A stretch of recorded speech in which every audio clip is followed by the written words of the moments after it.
రిపోర్ట్లో అది రాలేదు అని చెప్పేసి కొంతమంది వాళ్ళు సమర్థించుకుంటూ ఉన్నారు. మరి రోజా గారు కొన్ని వ్యాఖ్యలు చేశారు.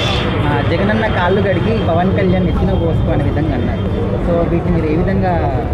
నిజమే, ఆమె అన్న దాంట్లో తప్పు లేదు. ఎందుకంటే అంత పెద్ద ఆర్థిక నేరస్తుడు ప్రపంచంలో ఎవడో లేడు కదా, ఇండియాలో లేడు. ఫస్ట్ ప్రపంచం కూడా పక్కన పెడితే ఒక తరం బిడ్డల భవిష్యత్తు నాశనం చేసినటువంటి గొప్ప ఆర్థిక నేరస్తుడు కాబట్టి అలాంటి వ్యక్తి కాళ్ళు కడుగు నెత్తిపై పోసుకోవాలి. సిగ్గు ఉండాలి, మాట్లాడి సిగ్గు బిడువు సీమి నెత్తులు ఇలాంటివి ఉండాలి. సిగ్గు ఇంకోటి ఏం చెప్పిందండి, అది అసలు నీయే కాదురా బాబు అని చెప్తుంటే ఏదో మొఖాలు వేసుకుని మీడియా ముందుకు రావడం అది కరెక్ట్ కాదు.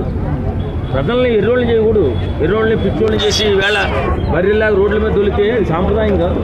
నేనేమంటానంటే వేళ సుప్రీంకోర్టు ఏం చెప్పింది, నీయే కాకుండా తయారు చేశారు, దాని రిపోర్ట్ పూర్తి కెమికల్స్ కలిపి తయారు చేసింది. ఏ కెమికల్ అని పూర్తి రిపోర్ట్ రాలా.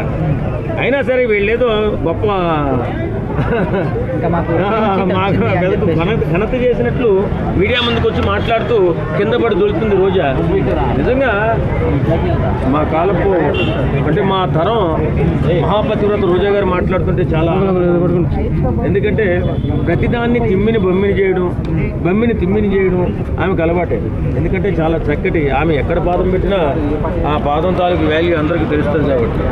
నిజంగా ఇప్పటికైనా వెంకటేశ్వర స్వామి పట్ల చేసిన అపచారానికి చెంపలేసుకుని కాళ్ళ నడకన మెట్ల మీద వెళ్ళి మోకరించి స్వామి మేము తప్పు చేశాము క్షమించని చెప్తే భగవంతుడేమో క్షమిస్తాడేమో, ఆ 11ని 5కైనా తెస్తాడేమో అని అనుకుంటున్నారు జనమంతా. నిజంగా వేళ వైఎస్ఆర్ కాంగ్రెస్ పార్టీ వాళ్ళు మాట్లాడుతుంది ఎంత హాస్యాస్పదంగా ఉందంటే, నెయ్యి కాకుండా తయారు చేశారా బాబు మీరు అని చెప్తుంటే అసలు అందులో పందికోవు కలలేదు కాబట్టి మాకు తప్పులేదు, జంతుకోవు కలలేదు కాబట్టి మాకు తప్పులేదు, మేము నిజాయితీ పనులమే. ఆ నెయ్యి కాకుండా తయారు చేస్తే మాత్రం పెద్ద తప్పు కదా. తప్పు కానప్పుడు 11 సీట్లకి భగవంతుడు ఎందుకు తీసుకొచ్చాడు, అది ఆలోచించుకోవాలి కదా. కానీ ఇప్పుడు ఒకవేళ పార్టీ ఎదిగే అవకాశం ఉన్నా కూడా ఇలాంటి వాళ్ళ వల్ల, ఇలా నోటి దురుసు వల్ల పార్టీ పతనం స్టార్ట్ అవుతుందని చెప్పేసి చాలా మంది అభిప్రాయపడుతున్నారు. ముఖ్య పాత్ర పోషించింది రోజా ఒకటి, ఆ బోరగడ్డ అనిల్ ఒకడు, ఆ తర్వాత నాని ఒకటి, ఎవరో రెడ్డి శ్రీరెడ్డి ఒకటి ముఖ్య పాత్ర పోషించి వాళ్ళు 11 సీట్లు తీసుకొచ్చిన ఘనత వాళ్ళది. ఇప్పుడు పూర్తి బాధ్యత రోజా తీసుకొస్తున్నట్టుంది, 5 సీట్లు దగ్గర తేవాలని.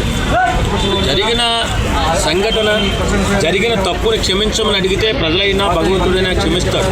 ఏమీ లేదు అని చెప్పి ఎర్రి మొక్కల మీడియా ముందుకు వచ్చేసి మాకు తప్పు లేదు, ఎందుకో కలలేదు కాబట్టి మేము మాత్రం నిజాయితీ పనులమే నీతి పనులు ఉంటే అది కలిగిక దైవం, కొడితే ఎక్కడ పడతారో వాళ్ళకే తెలియదు. కాబట్టి ఏమైనా సరే మనం తెలుసో తెలియకో లేకపోతే ఆశతోనో అత్యాశతోనో ఒక తప్పు చేసినప్పుడు నన్ను క్షమించు స్వామి అని చెప్పాలి తప్ప ప్రజల్ని పిచ్చోళ్ళని చేస్తున్నాం ఇంకా పిచ్చోళ్ళని చేస్తున్నాం అంటే అంత ఎరువుళ్ళు ఎవరు లేరు.